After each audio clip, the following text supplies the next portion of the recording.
राजस्थान के शहर उदयपुर से नाथद्वारा जाने वाली सड़क से कुछ ही दूर हटकर पहाड़ियों के बीच में स्थित हल्दी घाटी है। हल्दी घाटी का इतिहास इसलिए प्रसिद्ध है क्योंकि वहां इस 1576 के साल में महाराणा प्रताप और मुगल बादशाह अकबर की सेनाओं के बीच में बहुत ही बड़ा युद्ध हुआ था। हल्दी घाटी स्थान को गोगंदा भी कहते हैं। अकबर बादशाह के समय के राजपूत नरेशों में मेवाड़ के महाराणा प्रताप ही ऐसे थे जिन्हें मुगल बादशाह का मैत्रीपूर्ण दास्ता पसंद नहीं था। इसी बात पर उनकी आमेर के राजा मान सिंह के साथ भी अनबन हो गई थी, जिसके बदले के रूप में अकबर ने स्वयं राजा मान सिंह को भड़काया था और राजा मान सिंह और सलीम जहांगीर की अध्यक्षता में मेवाड़ पर आक्रमण करने के लिए भारी सेना भी भेजी गई थी। हल्दी घाटी का युद्ध 18 जून 1576 की साल में हुआ था।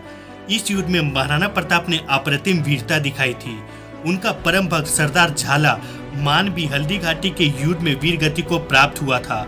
स्वयं महाराणा प्रताप के दुर्गस भाले से गाजासीन बार बार बच गया था, लेकिन महाराणा प्रताप की छोटी सेना मुगलों की विशाल सेना के सामने ज्यादातर सफल नहीं हो सकी और प्रताप अपने घायल लेकिन बहादुर अश्व पर युद्ध क्षेत्र से बाहर निकल गए थे, जहां महाराणा प्रताप के अश्व यानी कि चेतक ने प्राण छोड़ दिए थे।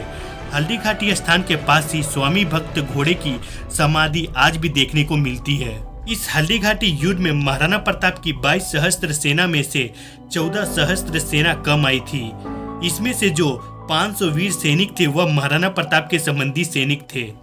मुगल सेना का भी भारी नुकसान हुआ था। उसके भी लगभग 500 जितने सरदार मारे गए थे और जो सलीम के साथ सेना आई थी उसके अलावा भी एक सेना वक्त पर सहायता के लिए सुरक्षित रखी गई थी और यह सुरक्षित रखी गई सेना के द्वारा जो प्रमुख सेना थी उनकी हानि पूर्ति बराबर होती रहती थी। इसी वजह से मुगलों के घायल सैनिकों की ठीक संख्या इतिहासकारों ने नहीं लिखी है।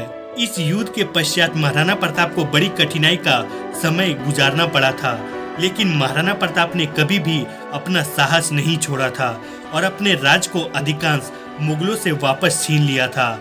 आशा करता हूं दोस्तों ये छोटा सा वीडियो से आपको जरूर कुछ इन्फॉर्मेशन मिला होगा। वीडियो पसंद आए तो प्लीज वीडियो पर लाइक कीजिएगा, अपने दोस्तों के साथ शेयर कीजिएगा। अगर आप हमारे चैनल पर नए आए हैं तो प्लीज चैनल को सब्सक्राइब कीजिएगा। फिर मिलेंगे ऐसे और इंटरेस्टिंग वीडियो के साथ, तब तक के लिए जय हिंद, जय भारत, वंदे मातरम, इनकलाब जिंदाबाद।